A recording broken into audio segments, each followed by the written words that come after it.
Hi students, in this video I'll be going through the Anderson Secondary School 2020 Additional Mathematics Prelim Paper 1 question 4. Right, so let's read the question. So the question states that a cylindrical ice block of face radius r/cm is melting in a way that the total surface area a/cm square is decreasing at a constant rate of 72 cm square per second. Okay, given that the height of the block is twice its radius, and assuming that the ice block retains its shape, calculate the rate of change of r when r equals to 5. Right, so let's put in some info into a diagram. Okay, so for math, if it's possible, you should always try to draw a diagram to help you to visualize the question better, right? Okay, so over here we have a cylindrical ice block of base radius r. So this one is r over here. Okay, and then they told you that the height of the block is twice its radius. So this means that this height over here, right? Okay, we can actually write it as 2r instead of h, right? So the height is 2r.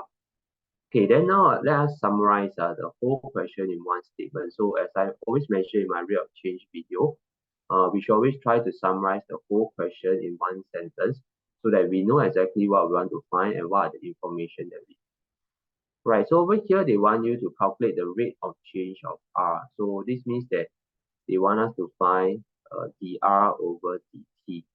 Okay, and when, okay, what is the information that we have? The total surface area a/cm square is decreasing at a constant rate of 72 cm square per second. So this ice block is melting as it melt, okay, it will get smaller and smaller, so the surface area will decrease, right? So dA over dt. Okay, so be careful because it's decreasing, right? We need to write negative 72 cm square per second. Okay, if you don't write negative the negative sign, what it implies is that the ice block is actually getting bigger and bigger, which is not possible in this case, right? Okay, so when dA over dt is negative 72 cm square per second, and r is equals to 5. Okay, so this is the information that we have. Okay, so we should always try to simplify the whole question or summarize the whole question in a single statement. Okay, then the next step that we want to do is to always write the connected equation. So for the connected equation, whatever we want to find, we put on the left side. Okay, whatever we have, we put it inside. And then we ask ourselves one question.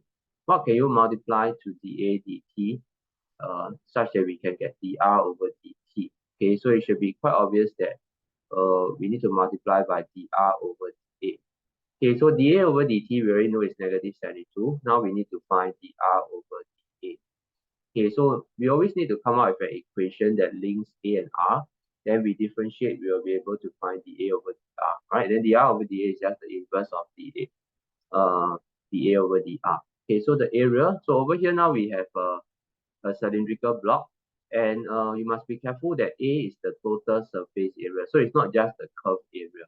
Okay, so the total surface area would be the top and bottom. So the top and bottom would be pi r squared is a circle, right? Okay, so top and bottom itself will be 2 pi r squared already. Then we need to add on the curved surface area. So the curved surface area for a cylinder will be the circumference, which is 2 pi r, okay, multiplied by the height, which is now 2r. Okay, so this will be the total surface area. So we have 2 pi r squared here. Okay, over here we have 2 times 2 is 4 pi r squared. So total we'll get 6 pi r squared.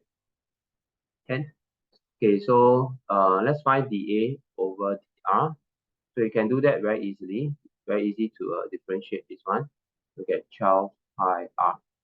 Okay, so if dA over dr is 12 pi r, then dr over dA, which we need to put inside this equation, right? The quadratic equation will be 1 over 12 pi r. Okay, so now we can find the answer already. So using the quadratic equation, dr over dt will be dA over dt, which is negative 72, right? Multiplied by 1 over 12 pi, and r is now 5. Okay, so we'll be able to get negative 72 over 60 pi.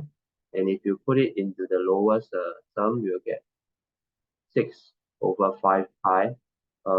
since now we are talking about dr over dt, so it will be cm per second. Okay, so it's expected that we will get a negative answer because as the block gets smaller and smaller as it's melting, right? Okay, then the radius should also be decreasing.